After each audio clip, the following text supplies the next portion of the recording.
Indian society में 12th board exam को सिर्फ एक एग्जाम नहीं बल्कि लाइफ का एक फाइनल जजमेंट माना जाता है। अगर आप पास हो गए तो मानो फ्यूचर सक्सेस, और फेल हो गए तो मानो सब कुछ खत्म।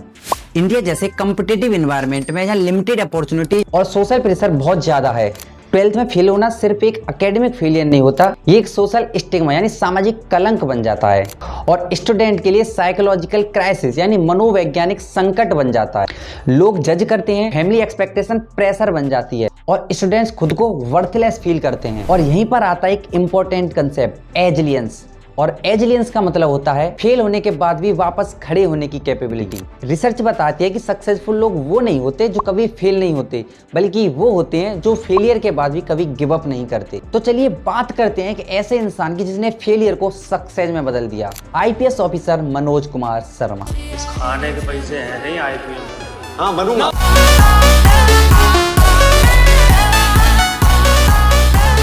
मनोज कुमार शर्मा की स्टोरी लाखों स्टूडेंट्स के लिए रीस्टार्ट फिलॉसफी का एक परफेक्ट एग्जांपल है। मनोज कुमार शर्मा का जन्म 3 जुलाई 1975 को मध्य प्रदेश के मोरना डिस्ट्रिक्ट के एक छोटे से गांव विलगांव में हुआ। उनका बचपन एक्सट्रीम पॉवर्टी यानी कि अत्यधिक गरीबी और स्ट्रगल में बीता।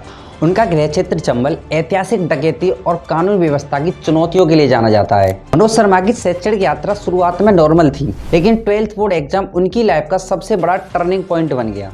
लेकिन जिस एग्जाम सेंटर पर वे पेपर दे रहे थे, उस एग्जाम सेंटर पर नकल करना एक आम बात थी। लेकिन उस साल एक ईमानदार ऑफिसर डीएसपी दुष्यंत ने नकल पर पूर्ण विराम कर दिया। इसके परिणाम स्वरूप मनोज शर्मा हिंदी के अलावा अन्य सभी सब्जेक्ट्स में फेल हो गए। लेकिन ये फेलियर सिर्फ एक नाकामयाबी नहीं बल्कि उनकी लाइफ का एक नैतिक जागरण बन गया था। उन्होंने समझा कि रियल सक्सेस शॉर्टकट से नहीं बल्कि ईमानदारी और मेहनत से मिलती है। इसके बाद उन्होंने दोबारा मेहनत की और 12th एग्जाम क्लियर किया और आगे बढ़ते हुए ग्रेजुएशन बीए हिंदी और हिस्ट्री से कंप्लीट की।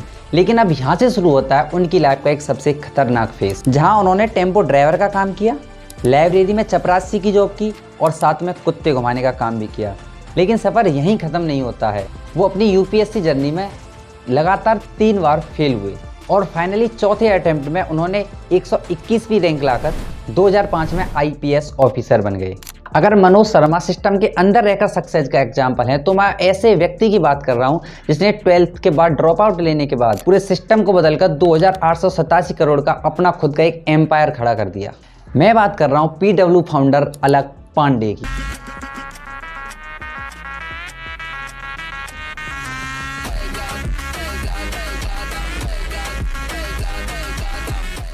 अलक पांडे का जन्म 1991 में प्रयागराज उत्तर प्रदेश में हुआ। फाइनेंशियल कंडीशन स्ट्रांग ना होने के कारण उन्होंने 8th क्लास से ही ट्यूशन पढ़ाना शुरू कर दिया।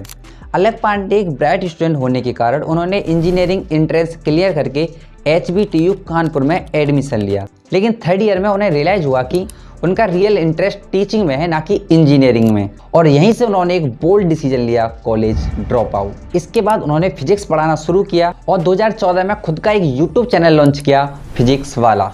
शुरुआत भले ही स्लो थी, लेकिन उनकी unique technique skills, simple language, humour और इमोशनल कनेक्शन ने धीरे धीरे लाखों स्टूडेंट्स को उनसे कनेक्ट किया। 2020 लॉकडाउन में जब एडटेक इंडस्ट्री में बड़े प्लेयर्स डोमिनेट कर रहे थे, तब अलक पांडे ने पीडब्ल्यू को एक इंडिपेंडेंट प्लेटफॉर्म बनाया। उनका विजन क्लियर था, अफोर्डेबल और एसेसिबल एजुकेशन फॉर एवरीवन। जहां दूसरे प्लेटफॉर्म्स एक कोर्स का 30 हजार से लाखों रुपए चार्ज कर रहे थे, वहीं पीडब्ल्यू अलक पांडे ने अपने कोर्स को सिर्फ 999 रुपए में लॉन्च कर दिया। जून 2022 में पीडब्ल्यू ने 947.8 करोड़ रुपए फंडिंग इकट्ठा की और इंडिया का यूनिकॉर्न स्टार्टअप बन गया। और 2025 में आईपीओ के बाद अलक पांडे बन गए इंडिया के यंगेस्ट बिलियनर्स में से एक। 2 अलग कहानियां, 2 अलग रास्ते। मनोज शर्मा ने दिखाया कि रिस्टार्ट के बाद भी लाइफ जीती जा सकती है और अलक पांडे ने प्रूव किया कि अगर विजन क्लियर हो तो पूरा सिस्टम बदल सकते हैं। तो अगर आप आज स्ट्रगल कर रहे हो, फेल हो गए हो या आपकी डायरेक्शन क्लियर नहीं है,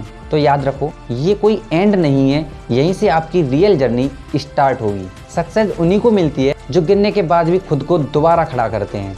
और सक्सेस की तरफ अपना कदम बढ़ाते हैं, धीरे धीरे स्ट्रगल को करते रहते हैं। अगर आपको इस वीडियो में थोड़ा भी मोटिवेशन मिला हो, थोड़ा भी आपको इंस्पिरेशन मिला हो या आपको कुछ भी सीखने को मिला हो तो चैनल को सब्सक्राइब, वीडियो को लाइक और कमेंट में अपने से रिलेटेड, अपनी नॉलेज से रिलेटेड, अपनी सक्सेस से रिलेटेड, अपने स्ट्रगल से रिलेटेड कुछ भी कमेंट करें।